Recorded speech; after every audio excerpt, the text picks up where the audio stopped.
Allahu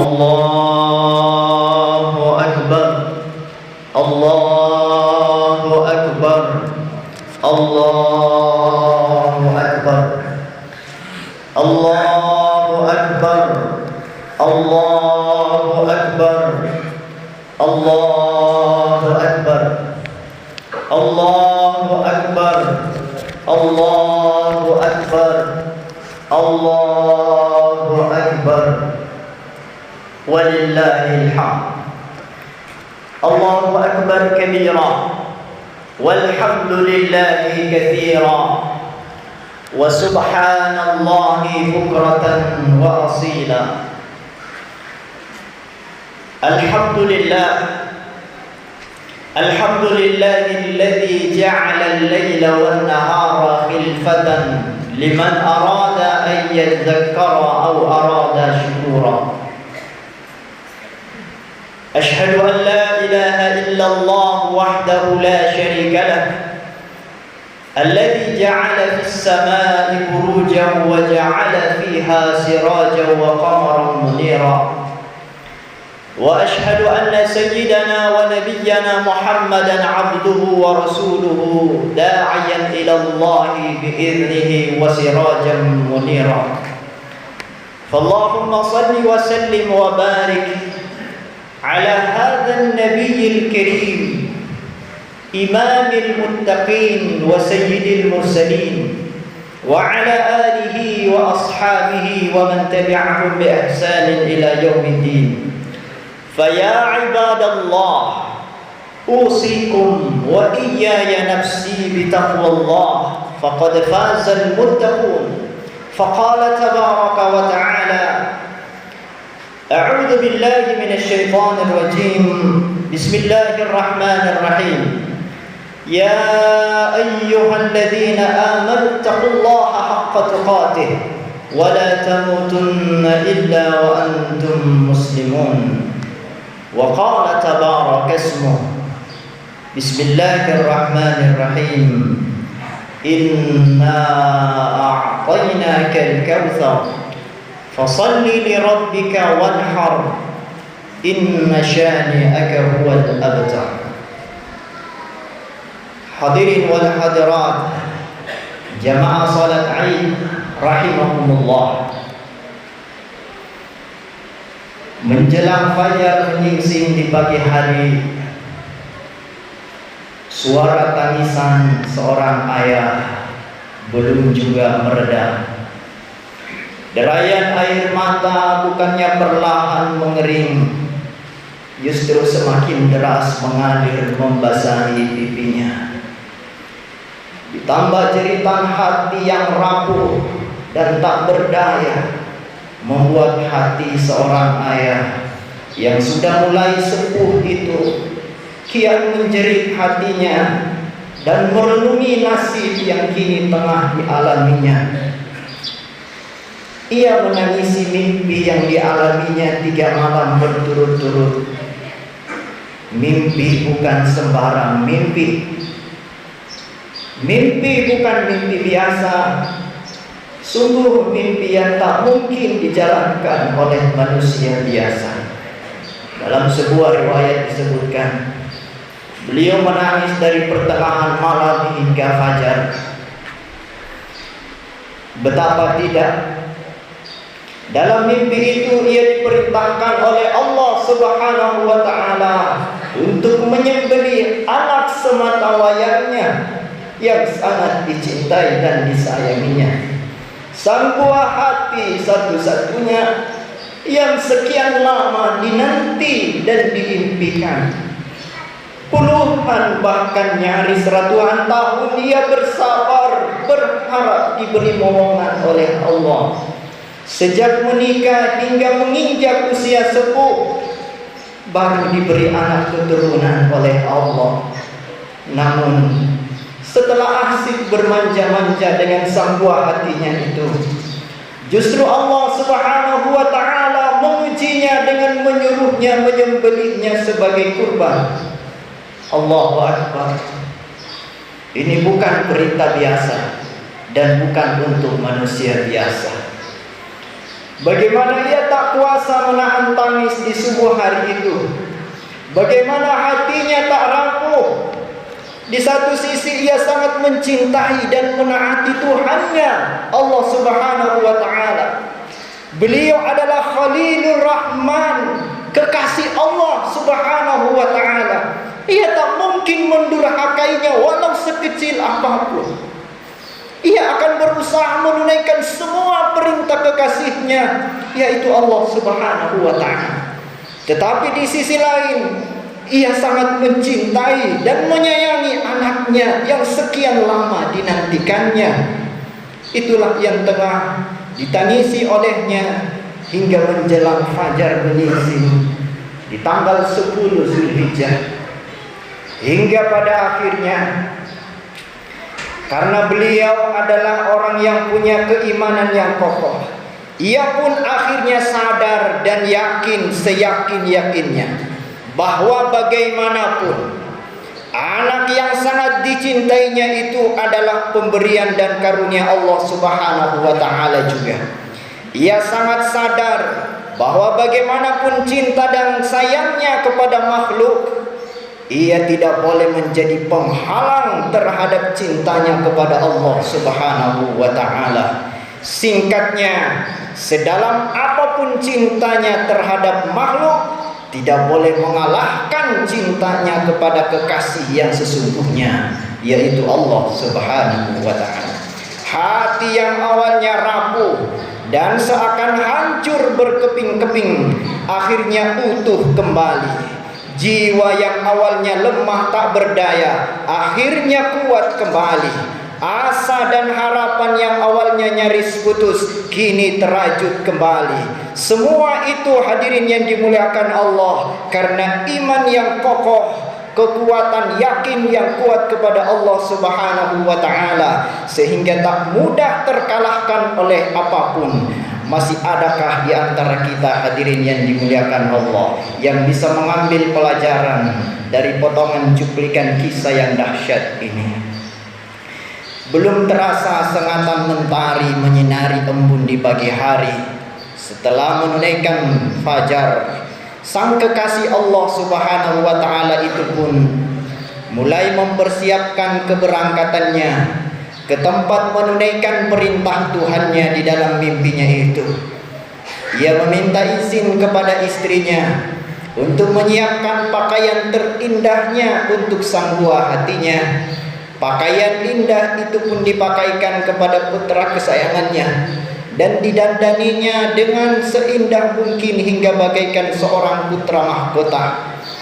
Sang bunda yang tak tahu putranya akan dibawa kemana, merasa sangat bahagia melihat buah hatinya berpenampilan gagah dan pakaian dengan pakaian indahnya. Dalam hatinya seolah berkata, jarang-jarang putranya dipakaikan pakaian semewah dan seelok itu. Andai kata sang bunda tahu anaknya akan dibawa kemana dan akan diapakan oleh ayahnya, entah bagaimana hancurnya perasaan sang ibu. Setelah pamitan, sang ayah pun bergegas berangkat, diikuti oleh sang putra belahan jiwa, anak semata wayang. Entah firasat apa yang dipunya seorang ibu, hingga ia pun sempat meneteskan air matanya saat melepas kepergian putranya bersama ayahnya. Hadirin yang dimuliakan oleh Allah Subhanahu wa ta'ala, iblis pun tidak tinggal diam melihat peristiwa yang dahsyat dan menegangkan itu. Bahkan dalam sebuah riwayat disebutkan, iblis ketika Nabi Ibrahim dan Ismail akan berangkat, maka iblis sangat sibuk, bahkan dalam hidupnya tidak pernah sesibuk itu. Iblis pun akhirnya nekat mendatangi Nabiullah Ibrahim di tengah jalan. Dia sengaja menghadang dan berkata, "Hei Ibrahim, hendak kemana engkau?" Ia menjawab, "Aku mau menyembelih anakku." Tidakkah kau memikirkan dan membayangkan wajah anakmu yang gagah dan rupawan itu? Juga engkau pikirkan perilakunya yang halus dan luhur itu. Apa tega kamu menyembelih anak seganteng dan semulia itu? Tapi aku diperintahkan oleh Allah Subhanahu wa ta'ala. Itulah jawaban singkatnya Nabiullah Ibrahim. Karena putus asa menggoda Ibrahim, iblis pun mendatangi istrinya Hajar. Wahai Hajar, mengapa kamu diam saja? Tahukah kamu Ibrahim itu pergi untuk menyembelih anakmu? Ah, yang benar saja. Masa ada orang tua tega menyembelih anaknya sendiri? Tidakkah kamu lihat ia pergi membawa tali dan pisau? Emangnya buat apa? Kenapa ia mau menyembelih anaknya? Kata iblis, katanya ia diperintahkan oleh Tuhannya. Oh, kalau begitu enggak mungkin seorang nabi diperintahkan melakukan kebatilan. Kalau memang itu perintah dari Allah, jangankan anakku, diriku pun saya akan relakan untuk disembelih. Maka iblis pun mundur dan tak kuat menggoda si Hajar. Setelah gagal menggoda Hajar, iblis pun akhirnya datang kepada Ismail. Wahai Ismail, sungguh kamu kan suka main-main. Kamu masih muda, masih senang bersenang-senang dan bermain-main. Tapi ayahmu ingin menyembelihmu, makanya ia membawa tali dan pisau. Apa jawab Ismail? Tidak mungkin. Yang benar saja, mana mungkin ayahku mau menyembelih aku? Katanya sih itu perintah Allah. Maka Ismail pun dengan tegas menjawab, kalau memang itu perintah Allah Subhanahu wa ta'ala, maka kami akan patuh dan tunduk setunduk-tunduknya. Demikianlah jemaah yang dimuliakan Allah, betapa dahsyatnya kekuatan iman yang dimiliki oleh keluarga Nabiullah Ibrahim alaihissalam ini. Keluarga idaman ini sepanjang masa mereka kompak menunaikan perintah Allah tanpa ada keraguan sedikit pun. Mereka sama sekali tidak silau dengan godaan dunia ataupun rayuan iblis. Sehalus dan semanis apapun rayuan itu, tetap perintah Allah Subhanahu wa ta'ala adalah di atas segala-galanya. Namun yang membuat kita terhenyah dan terkagum-kagum hadirin adalah kekuatan iman dan kesabaran seorang bocah yang masih kuliah, masih balia sekali untuk tunduk terhadap perintah Tuhannya padahal masih kecil. Meskipun dirinya menjadi korban, ia rela darahnya mengalir, nyawanya rela melayang, bahkan rela lehernya diputus demi kepatuhan terhadap Tuhannya Allah Subhanahu wa ta'ala. Sungguh ini kejadian yang sangat dahsyat yang telah terukir dalam sejarah. Mungkin ini tidak akan ada duanya. Dalam sebuah riwayat disebutkan, ketika Nabiullah Ibrahim telah meletakkan pisaunya di atas leher anaknya, ketika akan menarik pisau itu dan akan sebentar lagi akan memutuskan leher anaknya, sang anak yang soleh itu berpesan kepada ayahnya, wahai ayah, ketika pisau mulai menggores leherku dan darahku mulai mengalir, maka wahai ayahku, palingkanlah wajahmu. Jangan engkau melihat wajahku yang menjerit. Jangan engkau tatap darahku yang mengalir. Saya khawatir kalau ayah melihat darahku mengalir, akan berkurang keikhlasan di dalam hati ayah. Maka palingkanlah, jangan sampai ada rasa kasihan di dalam hatimu wahai ayahku. Pasrahlah sepasrah-pasrahnya terhadap perintah Allah. Wahai ayah, ini pesan yang kedua. Kalau nanti aku sudah disembelih, bawalah pakaianku pulang ke rumah. Jadikan oleh-oleh buat ibuku di rumah. Simpanlah pakaianku rapi-rapi di dalam kamarku. Mungkin suatu saat nanti ketika ibuku merindukanku, cukuplah ia memandang pakaianku itu. Begitulah ketulusan hati dan kebeningan jiwa seorang anak yang soleh, yang dididik oleh orang tua yang saleh. Allahu Akbar walillahil hamd. Namun sejarah tidak berhenti di situ. Dalam lanjutan kisah yang mengharukan itu, rupanya Allah Subhanahu wa taala hanya ingin menguji Nabiullah Ibrahim alaihissalam sekeluarga. Nabi Ibrahim sekeluarga dianggap lulus dan teruji keimanannya dan kecintaannya terhadap Allah Subhanahu wa taala. Mereka benar-benar mampu membuktikan bahwa mereka sungguh-sungguh mencintai Allah di atas segala-galanya. Dan kisah ini telah diabadikan oleh Allah dalam Quran seperti yang dibacakan oleh imam kita tadi dari surah As-Saffat ayat 101 sampai 111. Ketika Nabiullah Ibrahim berkata kepada anaknya,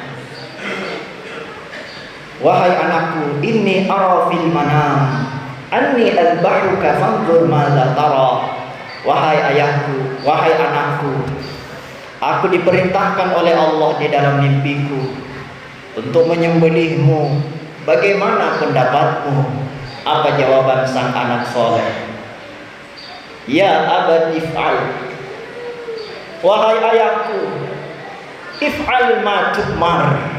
Lakukan apa yang diperintahkan. Tunaikan kalau memang itu perintah Allah.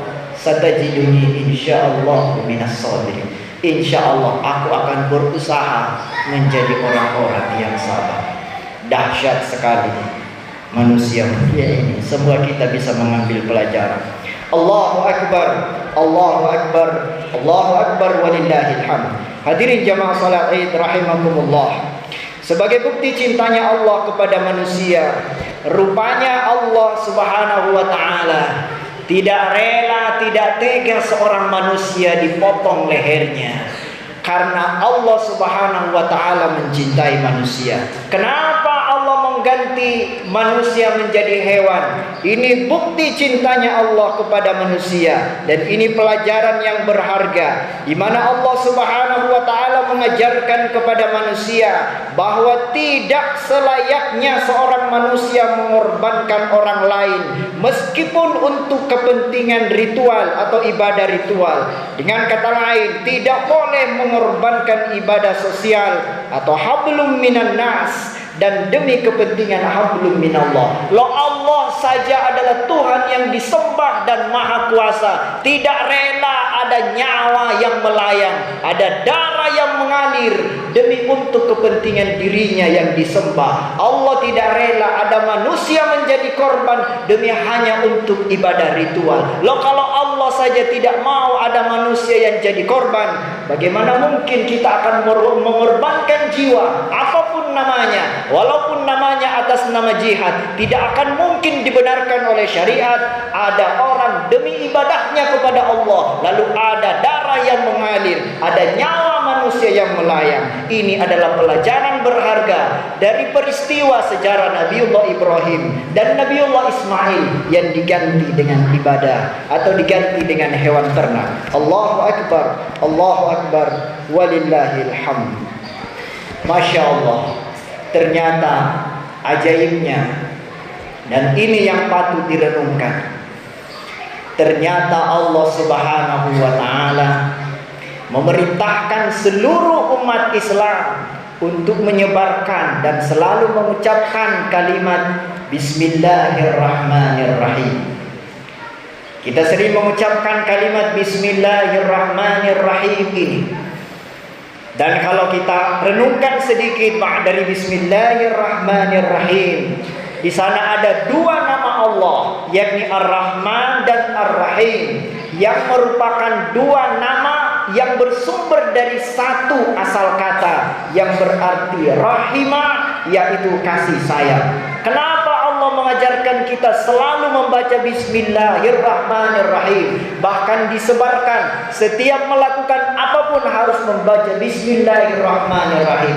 Ini adalah realisasi, ini adalah bukti bahwa Allah menyuruh kita untuk selalu mengingat kasih sayang Allah Subhanahu wa taala. Untuk bukan hanya mengingat kasih sayangnya, tetapi juga menyebarkan kasih sayang Allah kepada seluruh umat manusia. Seperti yang terjadi saat peristiwa kurban, ketika Allah mengganti bukan manusia yang dipotong tetapi hewan. Kenapa? Karena Allah saking sayangnya kepada umat manusia, tidak rela ada nyawa yang melayang. Begitulah kita dalam beragama. Karena itu Allah Subhanahu wa taala menegaskan dengan setegas-tegasnya, dengan jelas di dalam Quran, walaqad karramna bani Adam, dan sungguh kami telah memuliakan seluruh anak cucu Adam. Dalam ayat di atas Allah tidak mengatakan walaqad karramnal muslimin, kami memuliakan orang-orang Islam, tetapi walaqad karramna bani Adam,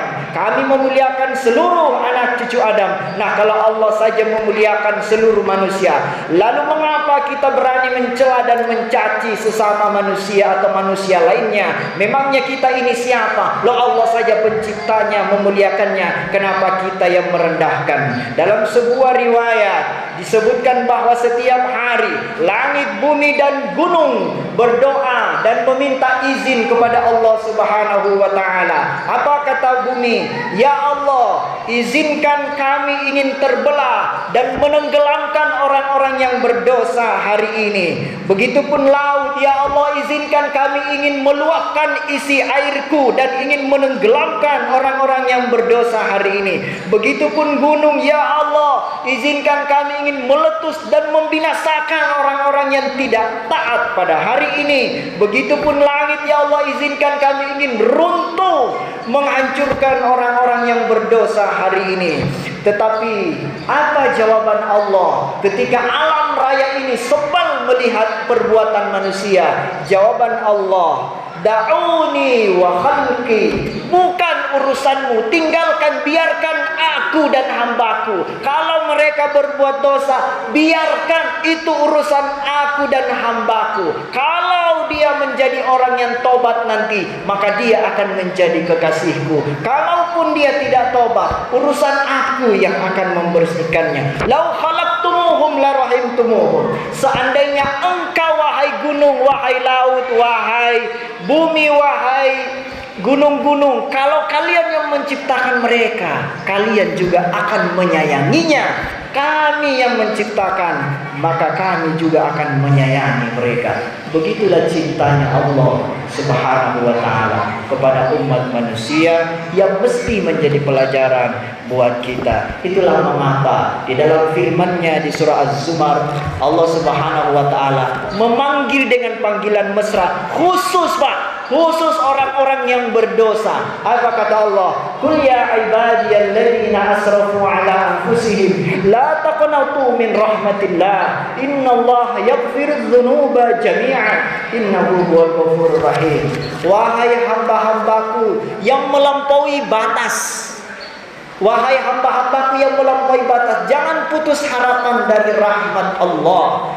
Sesungguhnya Allah mengampuni semua dosa. Jadi yang berbuat dosa yang melampaui batas pun diberi harapan oleh Allah Subhanahu wa taala. Allahu akbar, Allahu akbar, walillahil hamd. Oleh karena itu, mari kita semuanya merenungkan ibadah kurban ini. Ibadah kurban adalah ibadah yang sangat mulia. Kalau ibadah salat itu murni persembahan kepada Allah Subhanahu wa taala semata. Ibadah puasa juga sama, murni hanya untuk Allah. Ibadah haji pun demikian, murni hanya Allah. Tetapi ibadah kurban beda. Ia menggabungkan dua tujuan sekaligus, menggabungkan cinta dan bukti iman kita kepada Allah dan bukti cinta kita kepada umat manusia.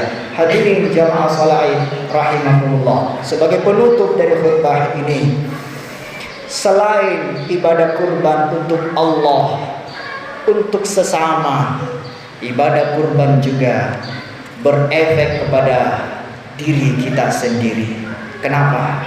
Ibadah kurban diperuntukkan sebagai bentuk pembersihan diri.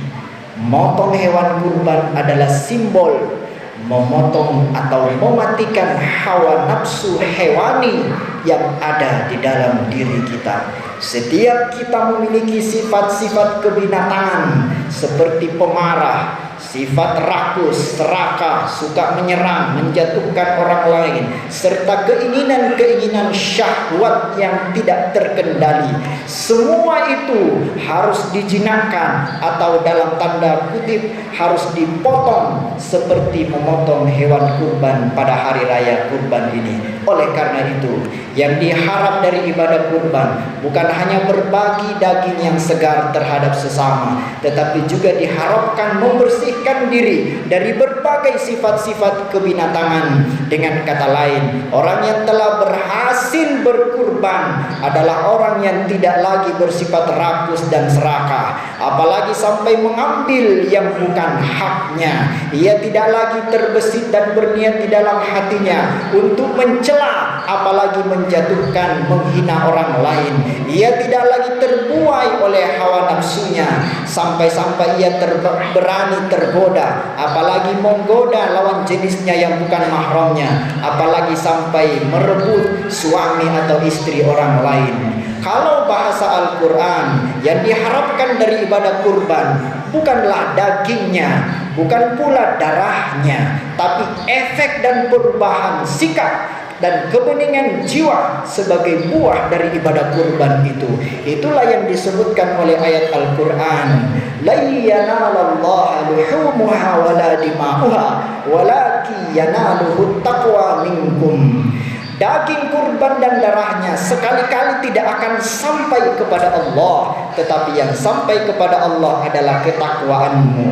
Sekali lagi, dengan Idul Adha tahun ini, dengan ibadah kurban tahun ini, mari kita pelihara terus, pupuk terus, dan kita perkokoh terus keimanan dan kecintaan kita kepada Allah Subhanahu wa Ta'ala, sehingga kita mampu meneladani Nabi Ibrahim dan keluarganya untuk mampu mencintai Allah di atas segala-galanya, tidak tergoda oleh godaan iblis dan hawa nafsu oleh apapun atau dorongan dunia. Yang kedua, kita perkuat rasa persaudaraan dan cinta kasih terhadap sesama umat manusia. Kalaulah Allah saja memuliakan seluruh umat manusia, apapun suku dan agamanya, apatah lagi kita sebagai manusia. Semoga kita dengan ibadah kurban ini bisa menumbuhkan sifat kasih sayang itu. Yang ketiga, dengan memotong hewan kurban, semoga kita mampu mengorbankan atau memotong sifat-sifat kebinatangan yang merupakan sifat-sifat negatif yang ada di dalam diri kita masing-masing.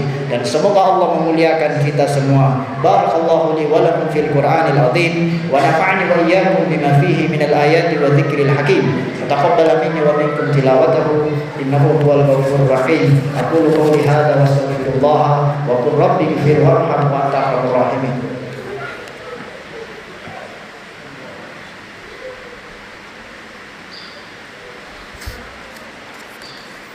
Alhamdulillah nahmaduhu wa nasta'inuhu wa nastaghfiruh wa na'udzu billahi min shururi anfusina wa min sayyiati a'malina. May yahdihillahu fala mudilla lahu wa may yudlil fala hadiya lahu. Asyhadu an la ilaha illallah wahdahu la syarika lahu wa asyhadu anna sayyidana wa nabiyyana Muhammadan abduhu wa rasuluhu la nabiyya ba'dahu. Allahumma salli wa sallim wa barik ala hadha an-nabiyil karim sayyidina maulana Muhammadin wa ala alihi wa ashabihi ajma'in wa mujahidin at-tahirin wa alaina ma'hum bi rahmatika ya arhamar rahimin. Qala Allah ta'ala fil Qur'anil karim, ya ayyuhalladzina amanu taqullaha haqqa tuqatih wa la tamutunna illa wa antum muslimun. Faqad faza al-muttaqun. فقال تبارك الله وتعالى عظيما إن الله وملائكته يصلون على النبي يا أيها الذين آمنوا صلوا عليه وسلموا تسليما. اللهم صل وسلم وبارك على سيدنا محمد وعلى آله وصحبه أجمعين. وارض اللهم عن الخلفاء الراشدين أبي بكر وعمر وعثمان وعلي وعن سائر الصحابة الأكرمين. اللهم اغفر للمسلمين والمسلمات والمؤمنين والمؤمنات الأحياء منهم والأموات إنك على كل شيء قدير إنك سميع قريب مجيب الدعوات يا قاضي الحاجة. ربنا اغفر لنا ذنوبنا ولوالدينا وارحمهم كما ربونا صغارا ولإخواننا الذين سبقونا بالإيمان ولا تجعل في قلوبنا إلا للذين آمنوا ربنا إنك رؤوف رحيم. Ya Allah, muliakan kami semua yang hadir di hari raya ini ya Allah. Angkat derajat kami di sisi-Mu ya Allah. Hapuskan dosa-dosa masa lalu dan masa lampau kami semua ya Allah. Bukakan pintu-pintu keberkahan dan pintu kebaikan. Bukakan ya Allah pintu rezeki yang halal barokah. Jauhkan kami dari harta haram, jauhkan kami dari jalan-jalan yang menyimpang, jalan-jalan kesesatan ya Allah.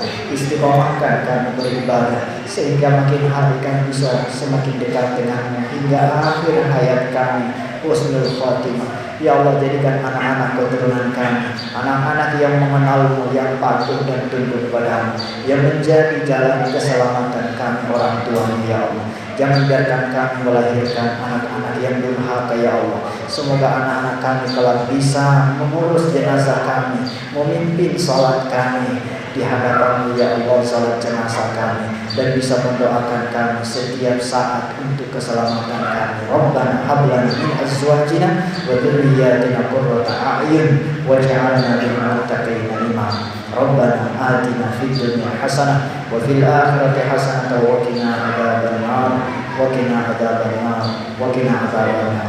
Ibadallah, innallaha ya'muru bil 'adli wal ihsan wa ita'i dzil qurba wa yanha 'anil fahsya'i wal munkari wal baghi ya'idukum la'allakum tadhakkarun. Fadhkurullaha al-'azim yadhkurkum washkuruhu 'ala ni'amihi yazidukum wa ladhikrullahi akbar wallahu ya'lamu ma tasna'un. Wa akhiru da'wana alhamdulillahi rabbil alamin. Wassalamu alaikum warahmatullahi wabarakatuh.